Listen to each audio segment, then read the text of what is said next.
But for now, I have the great pleasure of introducing Tanja Kunz, an interdisciplinary artist and researcher and educator. Tanja Kunz is at the intersection of visual art and cultural heritage. And you can see her work here on display over in the corner there, all lit up. She is currently an interdisciplinary PhD candidate at the University of Maine, where her dissertation addresses topics in anthropology, medicine, labor, gender, with arts-based research. Please help me in welcoming Tanja Kunz.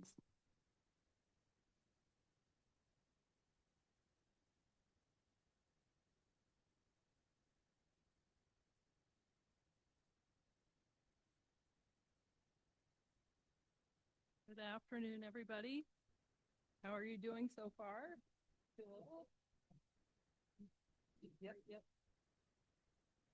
My first question was, how is everybody doing today? Good. Okay. I will. It's gonna, is that better? Okay, great. So thank you so much for inviting me here today, Christina. Really an honor to be here. Thank you to the Arts Commission for having this gathering where we can all come together and share our ideas. It's a wonderful opportunity to advance this area of study. And to thank you to the many people who helped make this event happen and all the supporters, including my bold, beautiful, and brave sister who's not here today, but who I'm saying hi to. I also wanted to acknowledge the Wabanaki Confederacy and their unceded ancestral territory where we gather today. May the work of healing, resilience for the land and for the people be done every day by all people. Today, I'm going to give a brief bio and talk about arts-based research, with an overview on how creative works can be used in research operating as a bridge between science, medicine, and health. And I'll present examples of how artists are transforming data. Sorry, I need to speak into the microphone. Including a couple of my own works. But before we get started, let's do some art. Let's look at some art.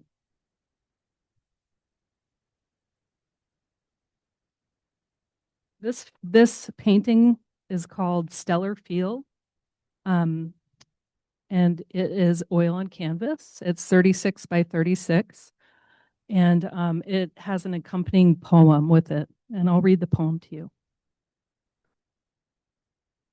Night. In the beginning, when the universe expanded, everywhere and all at once, the winged, the 2- and 4-legged, the rooted and the swimming, we were all specks, suspended in the galaxy, tiny lights, they say. Around then, or not long afterwards, gravity came to be, and with it, that particular way we fall. And so things started to fall, as they do now, into place. It was also around that time, or not long afterwards, when the thing that holds us all together somehow came into being. And so things did. They started to come together somehow. But that was a long time ago. And we humans, we often forget these sorts of things, like how things come together. And when we do, we set out searching with our only human longing, yearning for our forgotten pieces. And sometimes, in this ecstasy, we end up there again, staring at the sky and those tiny specks of light, trying to remember. And it seems, in the moments that we do, it's the stars casting their light familiar who remember our lost pieces home. So I'm in Maine because this is where my father's family lived for many, many generations. His paternal line immigrated mostly from the Czech Republic, settling on the islands in Casco Bay and eventually Portland, working as mariners, lobster fishers, and merchant marines. His maternal line immigrated from Canada They were Quebecois, mostly working in the shoe and textile factories. My ancestors' fine hands helped build the scaffolding of industry in Maine. My parents actually met at the University of Maine in Orono, which is where I'm working on my interdisciplinary PhD. My dissertation is using an arts-based research methodology to explore my Franco American heritage related to gender, labor, and medicine. As part of my coursework at UMaine, I completed an Arts and Humanities and Medicine certificate, which was offered through the intermediate department and which I believe was the first of its kind in Maine. In this program, art workers and medical professionals discussed and built projects around art and medicine, working in the spirit of explanatory pluralism. Working in the spirit of explanatory pluralism, new, innovative, sometimes unpredictable leaps were made. Projects ranged from a series of elegant chapbooks to a brilliantly coordinated community-based collaboration. My final project for the course was the painting and poem I presented at the beginning of this talk. Currently, I'm working as the managing editor for a preprint journal that publishes interdisciplinary work done by doctors, nurses, traditional healers, researchers, artists, and poets. The journal is called Etuaptamonk, the Journal of Two-Eyed Seeing. And Etuaptamonk is the Mi'kmaq word for two-eyed seeing, first introduced as a concept by First Nations elders Albert and Merdina Marshall at Cape Breton University in Nova Scotia.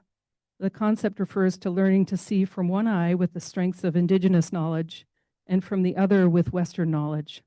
The concept suggests both together equally to benefit all. The concept of two-eyed seeing, and very similarly, explanatory pluralism, helped me understand frameworks of social justice, decolonization, pedagogies of anti-oppression work, and recovery work, and as a necessary framework for resilience. As explanatory pluralism, Etuaptamonk is an adaptable concept for relational, respectful collaboration, including where art and health meet, which brings me to arts-based research. Sorry, I'm a little behind on my slides. Thank you for bearing with me. Here we are. So arts-based research is a relatively new qualitative method for research. And the term was first introduced by Elliot Eisner, who's an art educator, in 1993. His argument at the time was for the use of artistic forms as a way to understand educational and social settings. Over time, Eisner, along with other arts-based researchers, continued to conceptualize this method. Patricia Levy, a leader in the field, defines arts-based research as a transdisciplinary approach that adapts the tenets of the creative arts in research, evaluation, and representation. It acts as a bridge between art and science, using artistic practices to illuminate, investigate, and communicate complex lived experiences and issues. So let's look at some of the three areas of research that Levy mentions in her definition. The first one is research, which I also call data collection. So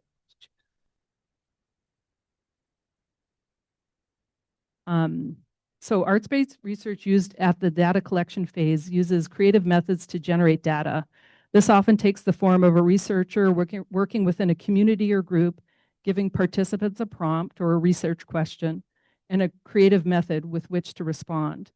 Their response becomes data, which the researcher then collects and moves into the next phase of research, which is data analyzing. Sorry. This is also used in art therapy. So the art therapist works with the client, and the artistic research that they make is used in that way.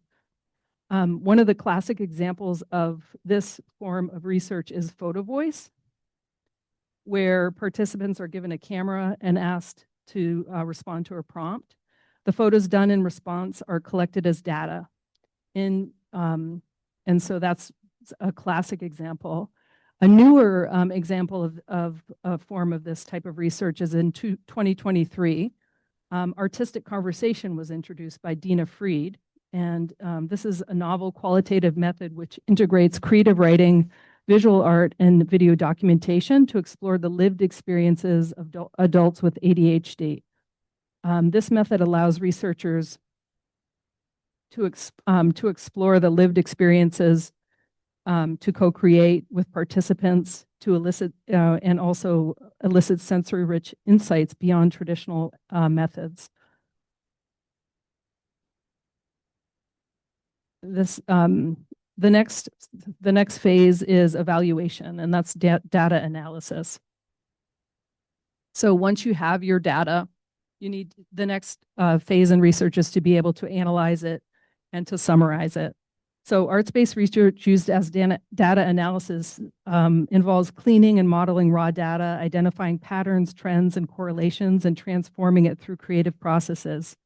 Arts-based research moves data analysis beyond traditional text-based coding by using creative processes to synthesize information. A really interesting example of this type of research is done by Margaret Wickens Pierce.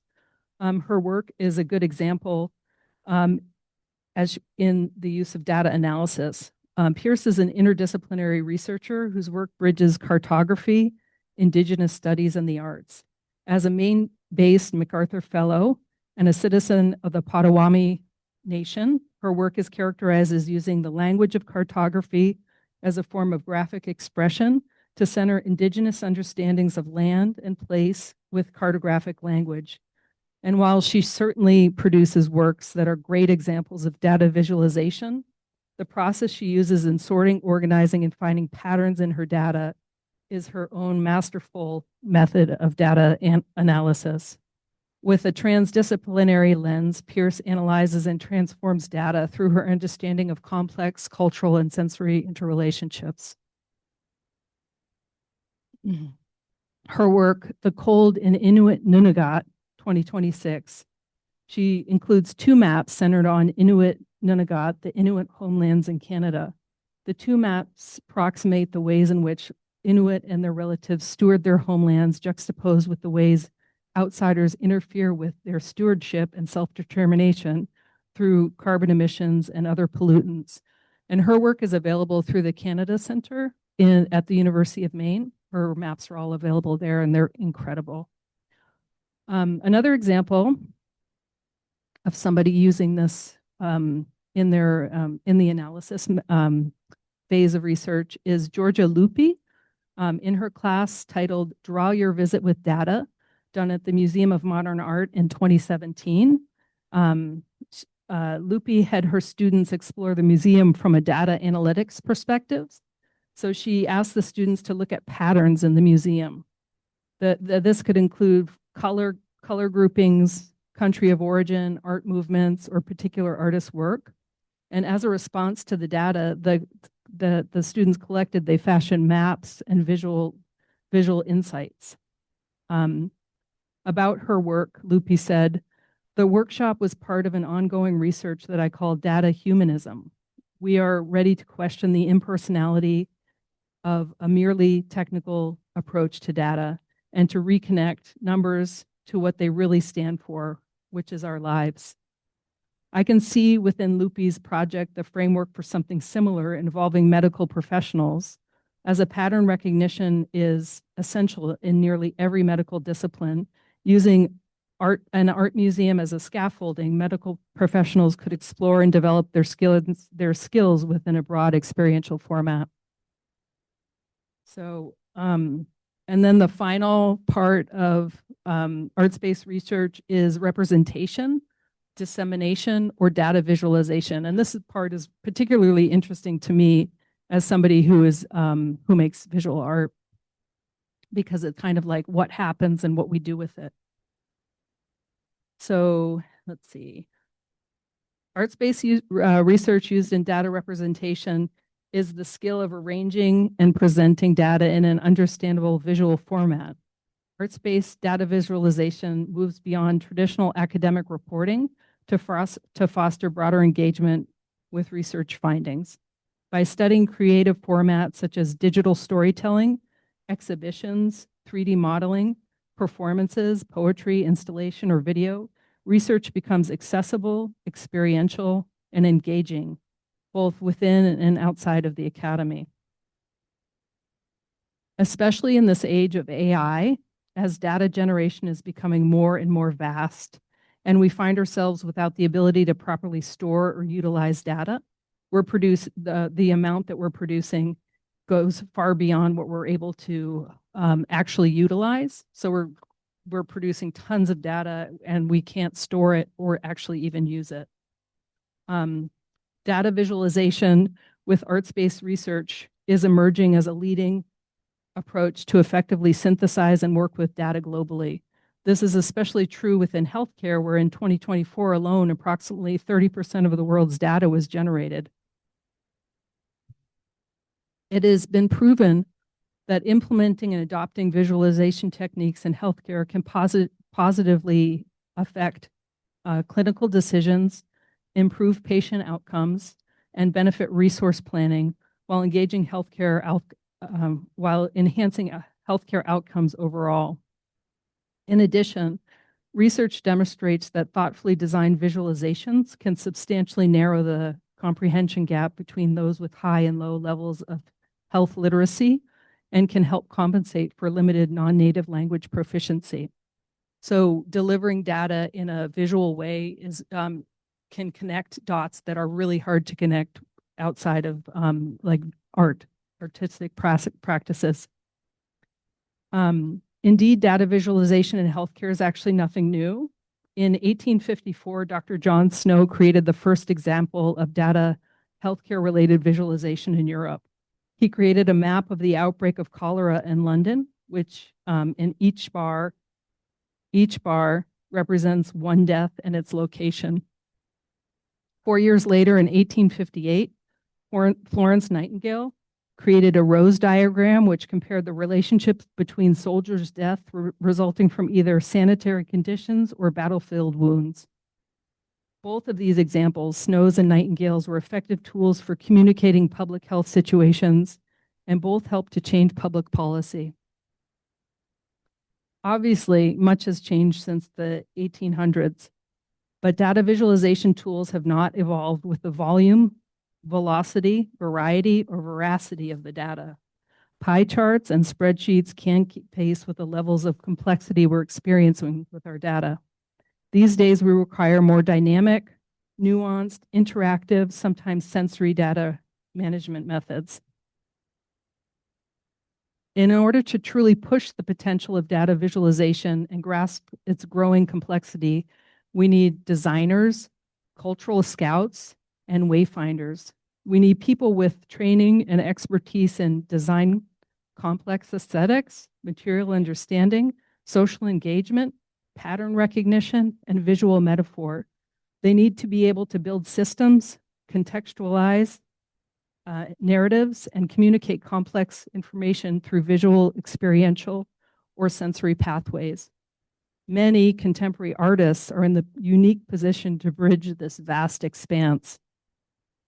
In fact, on the other side of data visualization, or using our data, is data storage. And I think probably people are starting to hear about the problems with storing data and the effects on the environment. But one of the most compelling innovations in data storage was discovered by an artist. In 1988, Joe Davis, in collaboration with scientists and researchers, encoded a 5x7 matrix representing an ancient German ruin into the DNA of E. coli.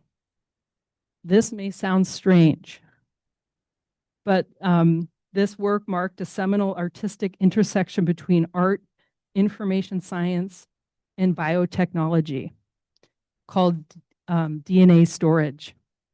Davis's DNA storage offers extreme storage density, with 1 gram of synthetic DNA able to store about 455 exabytes.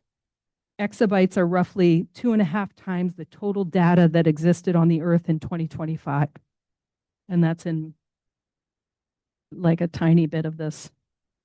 DNA storage is durable, lasts hundreds of years, hundreds of thousands of years, and could hold the world's entire digital archive in a small room. With work still needed related to cost and data retrieval, DNA storage remains the most compelling, powerful, and sustainable solution to data storage. Thank you, Joe Davis, artist and wayfinder. With their already highly compatible skills, I see two primary challenges with artists. First, the need for more opportunities for highly specialized education to develop expertise in visualization, collaboration, and research, not as add-ons, extras, or afterthoughts, but as equal stewards. And second, the need for receptive infrastructures for transdisciplinary research, along with committed collaborators. Did somebody say explanatory pluralism? Here's a few examples of other artists and what they've done with data visualization. Artist Justice Harris completed a medical visualization titled Diabetes Data Sculptures in 2018. Harris's small-scale sculptures were done as a response to the data he generates from daily management of his type 1 diabetes. This is what Harris says about his sculptures. Utilizing the sense of touch, sight, and sound as a dynamic method of storytelling, art can communicate where traditional spoken words and data representation falls short. For me, the often invisible fluctuations of blood glucose I experience as someone living with type 1 diabetes can be visualized and shared. These sculptures take the thousands of blood glucose readings and other variables that I collect each month and consolidate them into color-coded and tactile summaries of the data.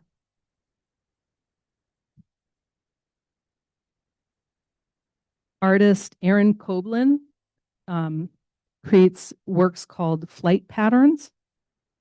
He's another good example of innovative data visualization.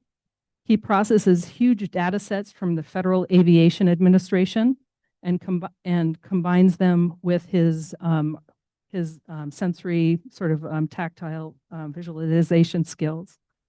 And the combination of complex raw data with visual art aesthetics reveals air traffic data as a luminous complex web of light and quickly allows the viewer to visually process multiple patterns not otherwise visible with raw data. So by just him taking the raw data and making it visual, we can see all of the patterns that the flights take and we can see it just like that, like immediately. Artist and researcher Dr. Susan Smith collects her data by traveling to locations across the country and collecting PFAS, contaminated soil, water, and plant material. She then transforms her samples into pigments, paints, dyes, and solutions, which she uses to create botanical prints, textiles, and sculptures.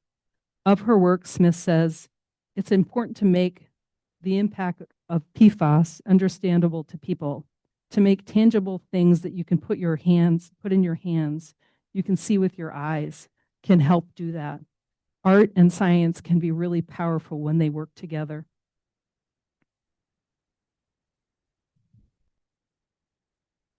This next slide didn't come through as a video. That's okay. We can see, I don't think it's going to play, but it's okay. This is artist David Bowen. The work is called Telepresent Water, and it's a sculpture that captures live data from U.S. National Oceanic and Atmospheric Administration buoys. Live movement from the surface of the ocean is transferred from the buoys to the sculpture's data center, and in real time, a net-like form translates the movement registered by the buoys into live movement in the gallery. In 2024, Bowen completed another work entitled Telepresent Air, using a similar technique, but instead harnessing the wind in a field of wildflowers, which is so lovely.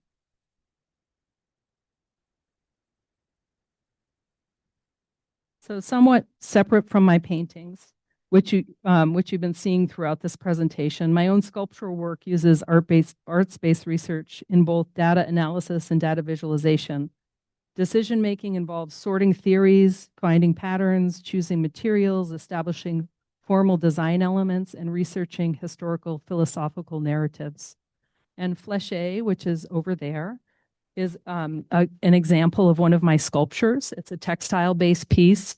And instead of going and reading you the whole description of it, what I did instead is I printed it up and posted it by the piece.